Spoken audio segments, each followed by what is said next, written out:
কিন্তু একটা দিন সময় দাও আমাকে।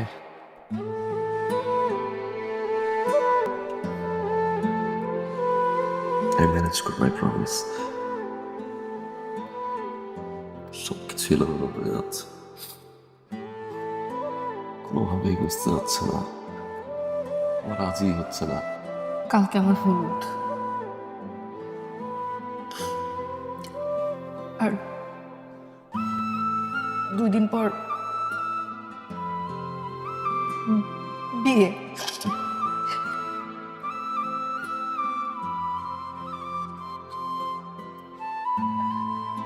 আমাদের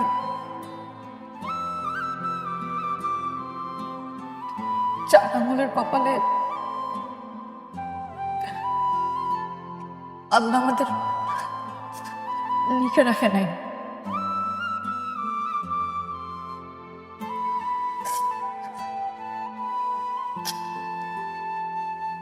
তুমি ভালো থেকো। যে স্বপ্ন নিয়ে তুমি এখানে আসছিল, আমি জানি তুমি তুমি সেটা পূরণ করতে পারবা।